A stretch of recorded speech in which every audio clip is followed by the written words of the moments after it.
I'm recording my homily for the 26th Sunday in Ordinary Time in 2019. And this one I'm recording really late. It's Friday, and this week was just crazy. I got sick, and it's the busiest week of the year. We're starting all our programs, and I just completely lost track of recording my homily. So I'm not sure I remember it, but I'll give it the best as I can that I remember. So the gospel this last week is a powerful gospel. You've probably heard of St. John Chrysostom. He wrote an entire book on this one gospel passage. So this is the story, this is the parable of Lazarus and the rich man. So Lazarus is the poor man who's lying in front of the house of this rich man, right? You know, the thing is, all the years that I've read it, in my mind I've always visualized that it was more like the rich man had this front gate, right? And so he has this front gate, you think of this wrought iron gate or whatever, and the poor man's lying at this gate, and then you have acres and acres of this manicured lawn, super nice, and then way off in the distance is the mansion, right? The house for this rich man.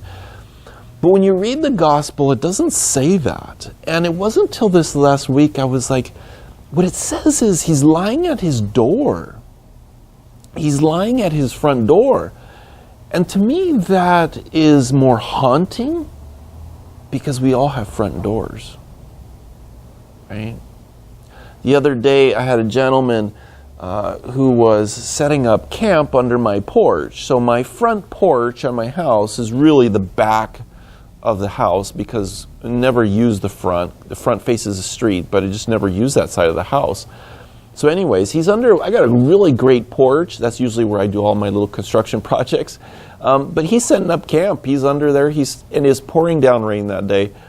So I come around, I talk to him. And I really feel for the guy because it's raining, it's miserable. So he's got a nice little setup there. But there's this moment when I close the door. I go back inside. And he's on the concrete, right? So, he has a little pad and he has a sleeping bag and all that. But still, there's this moment when I close the door and I become the rich man. And that's why this gospel haunts me. It haunts me in a good way. I'm not complaining. This is good. But it's that part of the gospel where it says he was lying at his front door. Because this guy was literally lying at my front door. Now, there's all kinds of issues as priests. We can't bring people into the rectory, right? With all the accusations that we face and possibilities of false accusations. This particular gentleman, he had schizophrenia. I mean, it was pretty pronounced. He was not completely in touch with reality. I can't bring him into the rectory. But the gospel still is there. I close the door, he sleeps outside, I go up and I sleep inside, So, go a little bit deeper with this gospel though, all right? Because the temptation is also, well, maybe I should just pay for him to have a hotel room, right? Or I'll buy him a house. Well, no, obviously can't do that. But let's just say, for example, if I was the rich man, I suppose I could do that, buy him a house, buy him something to get him up off the concrete, to get him out of the rain. That's not the point of this gospel, I don't think. Because when we continue with the gospel, what happens? So the rich man goes to hell, right? And the poor man goes to heaven. Now, when you start immediately thinking about it, we think, oh, the rich man would have gone to heaven if he had just been more generous. But when you look at the reasons why the poor man goes to heaven, it's not generosity per se. The poor man goes to heaven. Lazarus goes to heaven because he suffered. He says, Lazarus had what was bad in his lifetime, and you, the rich man, had what was good in your lifetime. Therefore, there's a chasm. You're going to hell, and he's going to heaven. So the poor man goes to heaven because he suffered.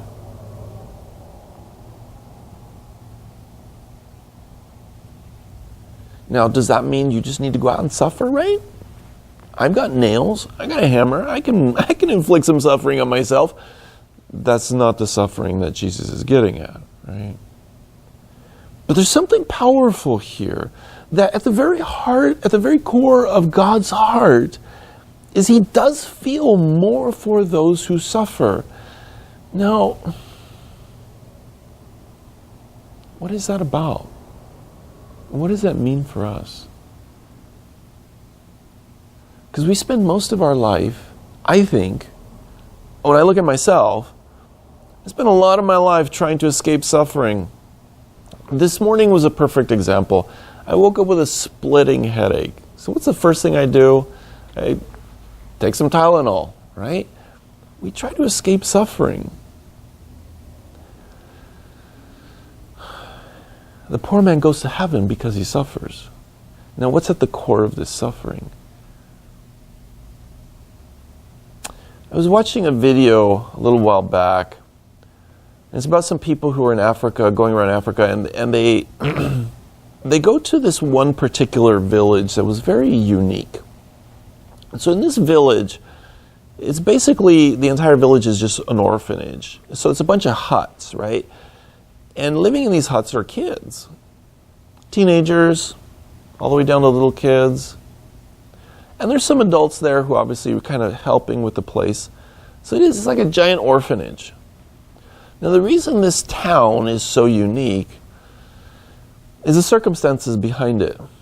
And so these children had been kidnapped by this guerrilla army that was operating in this particular country in Africa. And what they were doing is they were turning them into these children soldiers because they needed soldiers. The leader was really messed up in the head, okay? But these kids, when they got kidnapped and they're being trained and they're being turned into these soldiers, were forced to do really horrible things.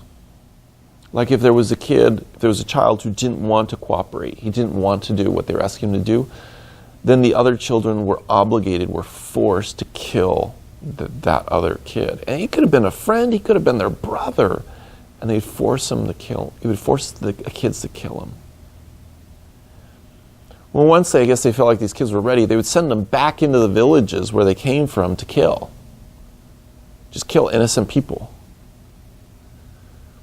So eventually these kids got rescued from this particular group, this guerrilla group. But the families wouldn't take them back because of some things they had done. And there's just such a horrible situation. You get these kids who've done some really horrible things, but they were forced to do it, and now their families can't seem to get over that. And so you got this village full of kids who are just broken. Just absolutely broken. Now, the group that was videotaping this or doing this little documentary, they were there for a day and then they left. But there was adults who were going to stay there. They were going to sacrifice. They were going to suffer with these kids. See, the word compassion means to suffer with. To suffer with them. There's something incredibly Christian, something incredibly powerful about the fact that we will enter into other people's suffering, and when we can't take it away, or a lot of times we can't, we just enter into it. That's the nature of the purest form of love, is I'm going to enter into this person's suffering, and I'm going to suffer with them. I think that gets at the heart of this gospel. That's what's really so powerful about it. And so the failure of the rich man was not necessarily that he didn't write a check, or that he didn't make a donation, or he didn't try to take away the suffering of the poor man, but he wasn't willing to suffer with him. You see, the rich man's goal in life, I think, in many ways is like ours, is to be comfortable. And it wasn't he was just trying to be comfortable for himself. He wasn't just being Ebenezer Scrooge, right? Who just thinking just of himself and burns all his bridges with everybody else. But many of us will think of our family and say, well, I want my family to be comfortable. And then I draw the line. Or I want my extended family to be comfortable. And then I draw the line. That's where I put the gate, right? And I think the challenge for us, Jesus is saying, is get rid of the gate. And that's really hard. That's looking at life and saying, okay, I'm surrendering 100% here. And that doesn't mean we give away everything. It doesn't mean we don't have anything. But it just means that when God places people in our life, like the poor man at our gate, there's an obligation to suffer with them in some manner. And it's obviously discerning with the Holy Spirit what God is asking us or what God desires for us to do. But that's powerful, and that's haunting. It is really haunting. Because it's so easy for us to live for comfort. We try to make our lives more comfortable and more comfortable and more comfortable. We save for retirement, we build our nest eggs. And then it's like Jesus is saying, our job here is actually to suffer. Not just to suffer mindlessly, but to manifest a very powerful love.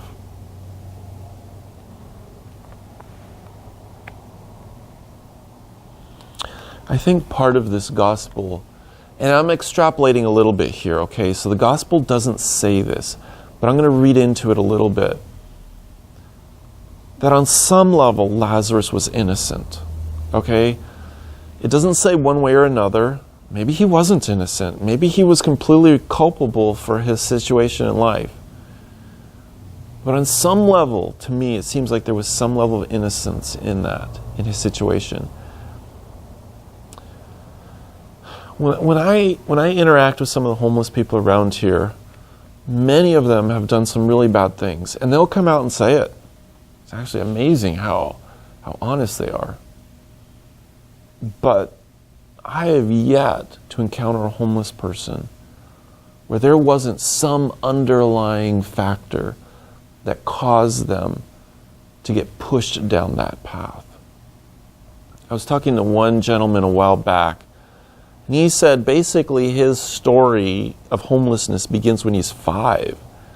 He says his parents basically abandoned him. They had all kinds of problems in their life. The family was so broken. And I don't remember exactly what age, but it was a really young age. It was like when he was 10 or 12, he said, that's when I started carrying a gun. I carried a gun from like the time I was 12. And it wasn't because he was out robbing people or doing bad things with the gun. He said, it was just to protect myself. He said, I had nobody. I'm 10, 11, 12 years old, and I'm on the street. I have nobody looking out for me. So I'm carrying a gun. And I'm hearing his story, and I'm thinking, of these kids in Africa, where they end up doing some bad things. And so it's hard in some ways to say, okay, they're completely innocent. But at the same time, you go deeper with their story, and it's like, people failed to suffer with this kid. They failed to be present to him. They failed to show him love when he needed love. And so the consequences is just a trail of wreckage, right? And so now, he's Lazarus. Now I have to say, for this particular gentleman, he's changed a lot. He says he kind of likes being homeless now. He likes the freedom. But he says if he comes across somebody who's mistreating another person, he goes ballistic on them. He says he doesn't care if he's going to jail. If he sees an injustice happening, if he sees somebody beating up another person, he will immediately intervene. And so he's developed this sense of purpose in life, which is interesting. He's kind of like Batman, right? He's kind of like this vigilante. But just the brokenness there. And how he's come to this point where he's willing to suffer for someone who's innocent, to protect them, even if it means he's going to go to jail. All right, that's not necessarily the most perfect example of Christian love. But I think you get what I'm getting at with this story.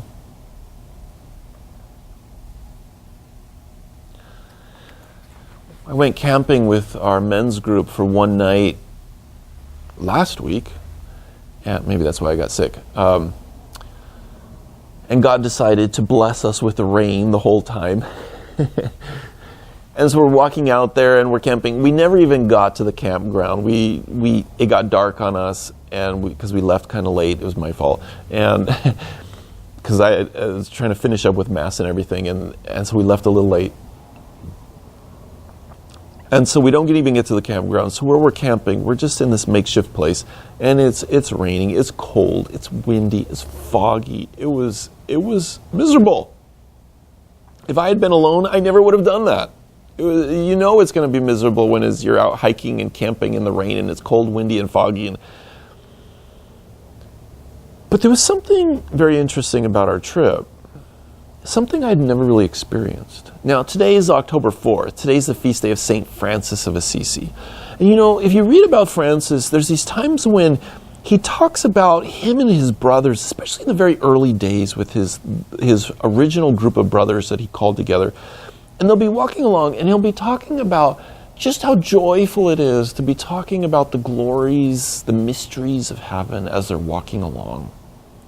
They're just immersed in these conversations, and it's real. It's not like superficial. It's not just factual, but it's like entering into their souls. It's so deep. It's so consoling. And there's these times when he said it would be windy and raining, and they would be sleeping in the bushes, and yet they would feel so warm. They would feel so consoled because they're having this time where they're conversing and talking about these great mysteries of the faith. And I have to say, before that camping trip, I'm not sure I could have completely related to that. This sense of having this warmth, this spiritual warmth, of being with people who were so spiritual. And on this camping trip with the men, it was like that. These men are phenomenal. The way they wanted to just completely talk about faith the whole time. I mean, truly, 99.9% of everything we talked about was about faith. And not just facts or abstract things about the faith, but about all the things that are impacting us in our life. And so it was almost like we didn't even suffer. It's almost like the deep consolations of these spiritual realities enabled us to suffer physically and not even notice it not nearly as much. And so I think for all of us, we would say we had a really good time, even though we suffered. And so I think part of this suffering that Jesus is implying, this path to heaven, is that when we are truly doing it in grace, we're growing in holiness, we're doing it out of love for God, it takes away the sting and if you will, the power of that death, of that suffering. And that's where the victory is. And so the beauty of the cross, right? The beauty of the cross. When we think of Jesus when he died on the cross for us, is that there was this deep consolation for him in knowing that he was doing it for us. That it was an act of love. A true, sincere act of love. And once again, the cross demonstrates the point he makes in telling this story.